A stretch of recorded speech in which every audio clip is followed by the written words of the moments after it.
Bonjour à toute la communauté librairie et bienvenue pour une nouvelle vidéo. Avant même de commencer, laisse-moi te poser une question. Imagine que l'on te propose d'investir ton argent dans deux instruments au taux de rentabilité différents et qu'il te faille choisir entre les deux, sachant que le premier te propose un rendement de 10% tandis que le second un rendement de seulement 2%. Lequel des deux choisiras-tu? A priori, tu devrais choisir celui au taux de 10%, tu n'es pas stupide. Mais si je te dis qu'en réalité, en choisissant le premier tu perds de l'argent, alors qu'en optant pour celui de 2% tu en gagnes. Et bien aujourd'hui, nous allons te donner les clés de l'investissement et pourquoi la grande majorité des investisseurs tombent dans le piège de l'impôt des pauvres. Grâce à cette vidéo, nous allons t'aider à comprendre ces méandres et la raison pour laquelle tu payes plus d'impôts que ce que tu ne le penses et évidemment comment s'en protéger. Mais avant de rentrer dans le vif du sujet, nous allons analyser ensemble les résultats du quiz de la semaine dernière. En fait, beaucoup ont confondu tranche marginale d'imposition et taux moyen d'imposition. C'est vrai que l'imposition sur le revenu en France est dite progressive et les contribuables gagnant plus de 150 806 € sont susceptibles d'être imposables à hauteur de 45% sur une partie de leur revenu. En réalité, il est possible lorsqu'ils cumulent impôt sur le revenu, impôt sur la fortune immobilière et prélèvements sociaux qu'ils paient jusqu'à 75% de leur revenu, cette limite maximale étant établie par l'article 979 du Code général des impôts. Cet article indique donc qu'un contribuable ne peut pas être assujetti à un taux d'imposition de plus de 75% de ses revenus. Certains nous ont même fait la remarque en mentionnant la TVA, les charges salariales et autres taxes, et ils ont évidemment raison. Et dès lors, les taux moyens d'imposition peuvent grimper à plus de 90% des revenus. Pour autant, dans la vidéo d'aujourd'hui, nous allons te démontrer qu'en réalité, un contribuable paye toujours bien plus d'impôts qu'il ne le pense, et même toi sans le savoir. Reste donc bien jusqu'à la fin, car nous allons te donner un exemple concret afin d'illustrer nos propos. Pour le quiz de cette semaine, nous te proposons de répondre à la question suivante. En France, est-il possible de déshériter ses enfants ou autres héritiers? Réponse A, oui, et réponse B, non. Tu as une semaine pour donner ta réponse en commentaire en nous expliquant le choix de celle-ci. La vidéo que nous te présentons aujourd'hui est d'une importance capitale, car si tu n'es pas conscient du concept que nous allons te présenter, tu resteras pauvre toute ta vie. Aussi, n'hésite pas à donner un like et partager cette vidéo, donc c'est parti.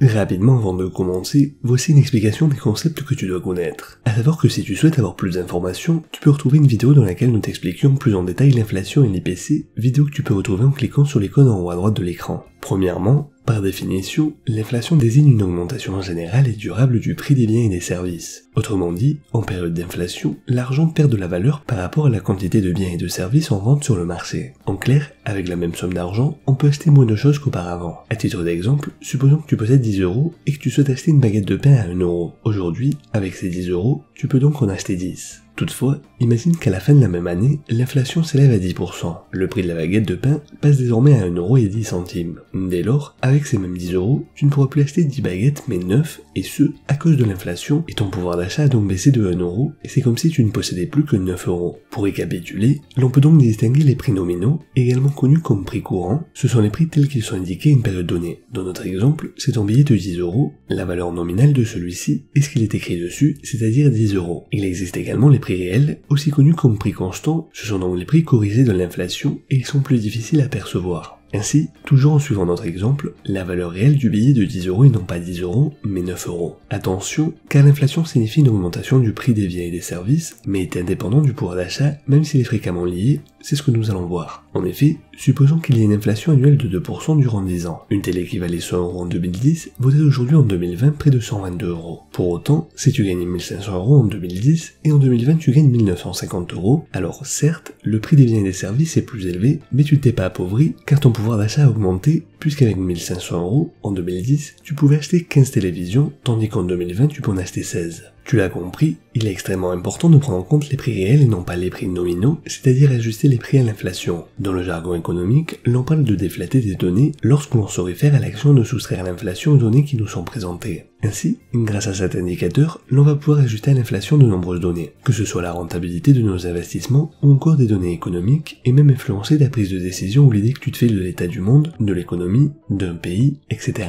À titre d'exemple, voici la différence de variation en valeur nominale et réelle du du PIB français entre 1950 et aujourd'hui. Par exemple, en 1982, la croissance économique s'élevait à 12,91%, chiffre digne d'une économie en plein boom. Pourtant, cette donnée déflatée affichait une croissance négative de l'ordre de moins 0,43%, autrement dit, le pays était en pleine récession. Voilà par exemple comment les politiques parviennent entre autres à mentir aux citoyens peu informés. Donc pour récapituler, il existe deux types de données. Premièrement, les prix nominaux, aussi connus comme prix courant ou évolution en valeur, et finalement, les prix réels, l'on parle également de prix constants ou encore d'évolution en volume. À savoir que nous investissions notre argent ou pas, de toute manière, l'inflation grignote notre épargne lentement et au fur et à mesure que le temps passe. Elle diminue la rentabilité de nos investissements, mais comme elle est difficilement perceptible, elle est la plupart du temps et malheureusement négligée, notamment par les néophytes.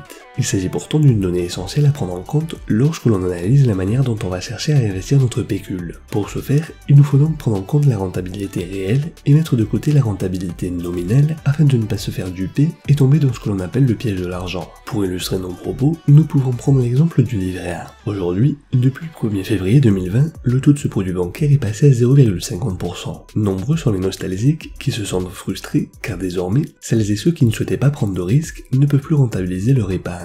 En effet, il est bien loin le bon temps où l'on percevait du 7,30% sans aucun effort, comme en 1980. Pourtant, penser de la sorte revient à sauter pieds joints dans le piège que nous venons d'évoquer. S'il est vrai que la rentabilité nominale du livret A en 1980 s'élevait à 7,30%, en fait, sa rentabilité réelle était de moins 5,55%. Autrement dit, tu perdais de l'argent malgré le taux apparent extrêmement élevé. Et la raison est toute simple, l'inflation à cette époque était de l'ordre de 13,60%. Tu comprends donc la nécessité de déflater tes rentabilités. Pour ce faire, cela est tout simple, il te suffit d'appliquer la formule suivante. 1 plus R divisé par 1 plus I moins 1, le tout multiplié par 100. Ici, R représente le taux de rentabilité de notre placement et I le taux d'inflation. Donc pour reprendre l'exemple du livret A, l'on fait 1 plus 0,073 divisé par 1,0113 moins 1, le tout multiplié par 100, ce qui nous donne bien une rentabilité négative de moins 5,55%. D'ailleurs, si l'on regarde ce graphique, on se rend compte vite qu'en réalité, aujourd'hui, les rentabilités sont certes médiocres, mais tout de même meilleures que celles des années 70 et 80, alors que justement, les rentabilités nominales semblaient nous indiquer l'inverse. Les rentabilités réelles nous confirment pourtant le contraire. En fait, le livret A n'a jamais été rentable, et cela est évidemment logique puisqu'il s'agit d'un placement sécurisé. Tout placement sécurisé se veut forcément peu rentable puisque, en effet, la rentabilité suit le risque. Ainsi, plus la rentabilité est élevée, plus le risque l'est également. Désormais, tu sais distinguer la rentabilité réelle de la rentabilité nominale. Tu ne tomberas plus dans le piège de l'argent. Pourtant, il te faut prendre en compte l'impact des impôts, et tu vas comprendre pourquoi en réalité, tu payes beaucoup plus d'impôts que ce que tu ne le penses. Analysons dès maintenant les 4 types de rentabilité qu'il te faut connaître si tu souhaites investir intelligemment. En fait, il n'existe non pas 2 types de rentabilité, mais 4. La rentabilité nominale brute, la rentabilité réelle brute, la rentabilité nominale nette, et enfin, la rentabilité réelle nette. Premièrement, concernant la rentabilité nominale brute, il s'agit de la rentabilité visible, et c'est sans aucun doute sur celle-ci que tous les néophytes se focalisent. Le problème, c'est qu'elle n'est évidemment pas représentative de la réalité car fausse. Il serait judicieux de se focaliser sur cette donnée lorsque l'on n'a pas beaucoup de temps pour analyser un investissement, et uniquement pour savoir s'il est intéressant d'investir dans un actif ou pas, sans procéder à des calculs poussés. Elle permet donc de faire un premier tri, mais doit être prise avec des pincettes. Deuxièmement, la rentabilité réelle brute. Ce type de rentabilité commence à être légèrement plus poussé car l'inflation est prise en compte et l'on a un meilleur aperçu de la rentabilité à laquelle l'on peut aspirer tant que l'on n'a pas été imposé sur nos gains. C'est ce dont nous parlions jusqu'à présent, et voici un exemple avec un graphique représentant la rentabilité nominale et réelle du CAC 40 Total Return de janvier 1991 jusqu'à aujourd'hui. Comme tu peux le voir, la courbe bleue représente la rentabilité annuelle nominale brute et la courbe orange, la rentabilité annuelle réelle brute. Tandis que dans le premier cas de figure, ta rentabilité s'élève à 7,46%, dans le second cas, elle passe à 5,83%. Ainsi, en ayant investi 10 000 € en 1991, tu disposerais de 80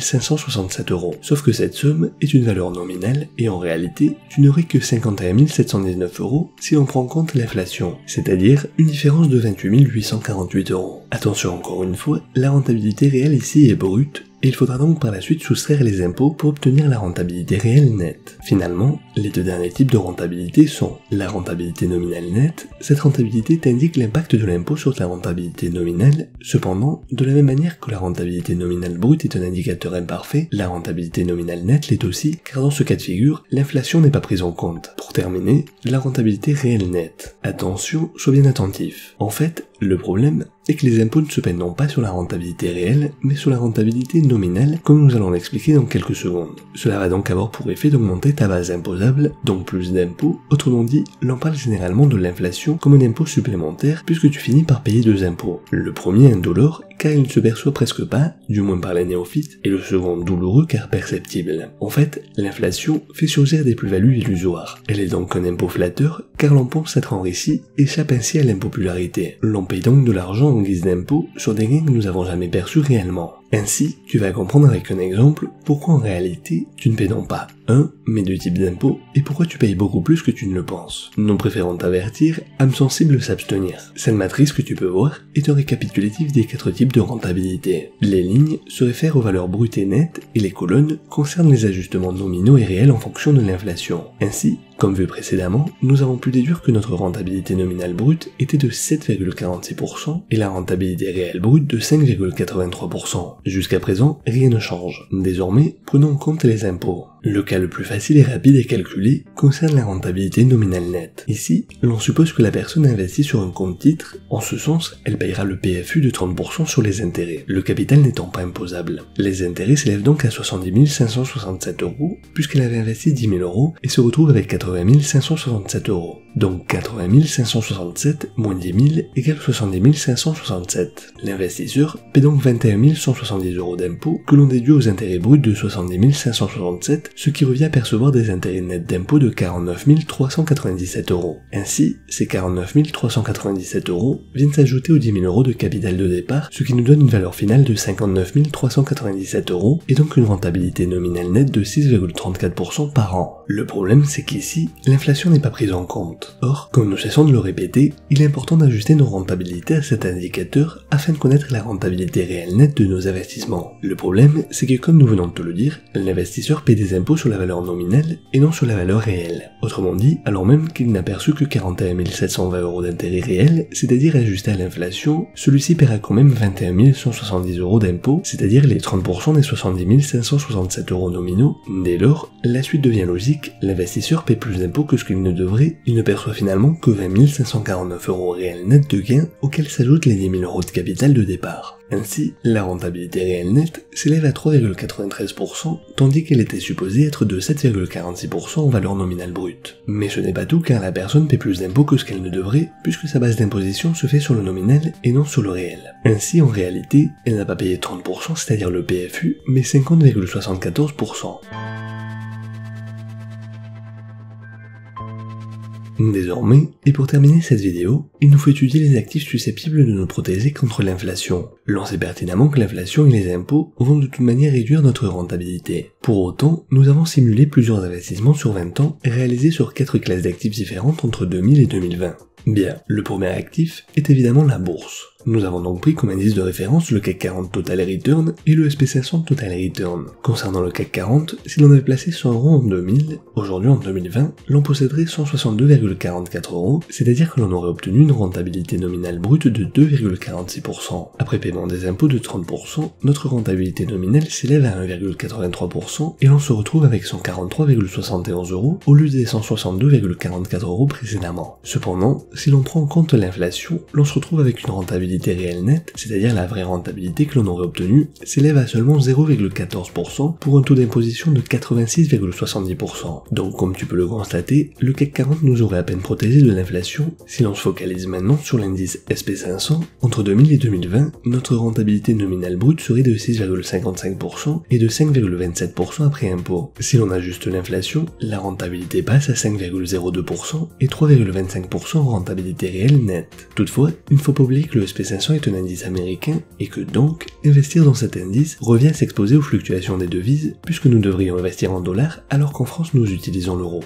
Aussi, en plus d'ajuster nos rentabilités à l'inflation, il nous faudrait également prendre en compte la fluctuation des devises. Ainsi, l'on trouve que notre rentabilité réelle ajustée nette, c'est-à-dire lorsque l'on prend en compte tous ces facteurs, s'élèverait désormais à 1,92% et un taux d'imposition réel de 62,31% au lieu de 30%. Comme tu peux l'apercevoir, le SP500 nous octroie une meilleure couverture que le CAC 40. Toutefois, comme nous venons de l'évoquer, notre protection et rentabilité va dépendre du moment où l'on investit, de telle sorte que si nous avions placé notre argent sur cet indice en 2010 au lieu de 2000, notre rentabilité ajustée à l'inflation et à la fluctuation des devises et après impôt serait de 12,50% et notre taux d'imposition serait de 27,50% au lieu de 30%. C'est donc une excellente rentabilité et cela est dû entre autres au fait que l'euro s'étant déprécié, nous gagnons au change non seulement en ce qui concerne la rentabilité, mais en plus au niveau de l'imposition. Le deuxième actif est l'or. Nous avions déjà réalisé une vidéo sur ce sujet que nous te recommandons vivement, et ce, avant de continuer, afin que cette classe d'actifs n'ait plus aucun secret pour toi et tu peux la retrouver en cliquant sur l'icône qui apparaît en haut à droite de l'écran. En l'espace de 20 ans, la rentabilité nominale brute du métal précieux s'élève à 9,23% et au niveau de l'imposition, la vente d'or d'investissement est soumise au choix à un prélèvement de 11,50% sur le montant de la transaction ou à la taxe sur les plus-values au titre de cession des métaux précieux de 36,20% sur la plus-value avec un abattement de 5% à partir de la troisième année de détention pour devenir complètement nul après 22 ans. Ici, il nous est donc plus avantageux d'opter pour la seconde option. Ainsi, la rentabilité nominale nette est de 9% par an et lorsque l'on prend en compte l'inflation, celle-ci s'élève à 7,44%. Cela représente donc un maigre taux d'imposition de seulement 5,20%.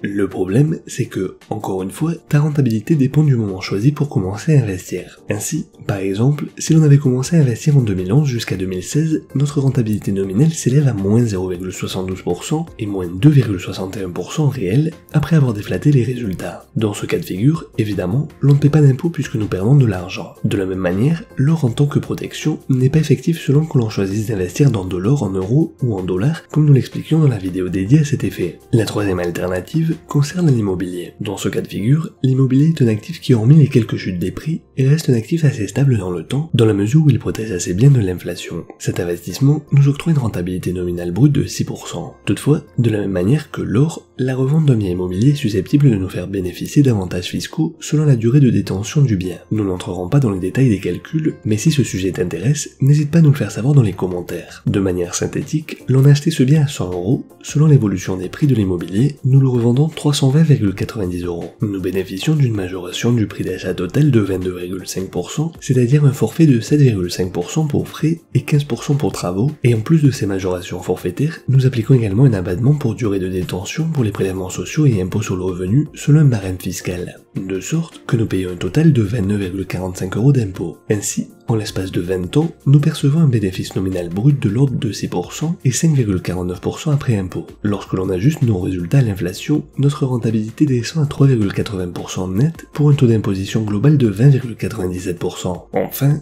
pour finir, le dernier actif pour lequel nous avons réalisé des simulations est l'investissement dans des devises. Nous avons pris comme devise de référence le dollar, étant donné que le billet vert est souvent considéré comme valeur refuge. Par ailleurs, si tu souhaites comprendre comment fonctionne le marché Forex, nous t'invitons à regarder une vidéo en cliquant sur l'icône qui apparaît en haut à droite de l'écran, dans laquelle nous t'expliquons tout ce qu'il faut savoir sur ce marché quelque peu atypique. Pour rendre plus didactique notre exemple, supposons que nous soyons en l'an 2002 et que nous possédions 100 € sur le marché Forex. La paire de devises euro-dollar s'échangeait à 1 € contre 1,05 $, autrement dit, l'on obtenait 105 $ avec 100 €. Supposons que durant la même période, la baguette de pain coûtait 1 €.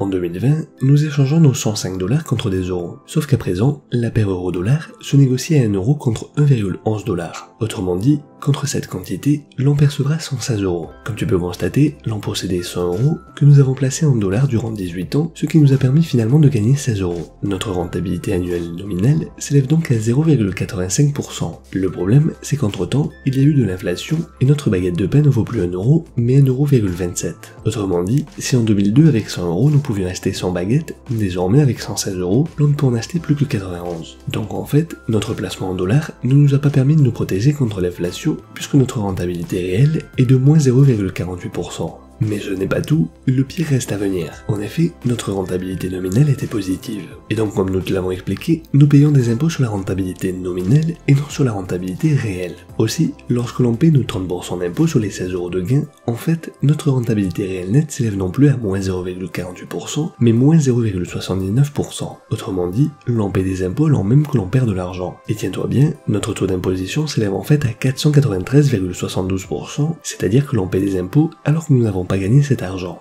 Voilà, c'est tout pour aujourd'hui, j'espère que cette vidéo t'a plu, n'hésite pas à la partager et n'oublie pas de t'abonner à la chaîne, d'activer la cloche et de donner un like. Tu peux nous suivre sur Facebook et Instagram pour continuer à avoir plus de renseignements et de motivation. Et surtout, très important, rappelle-toi que la différence entre ce que tu es et ce que tu veux être réside dans ce que tu fais. Deviens libre et riche.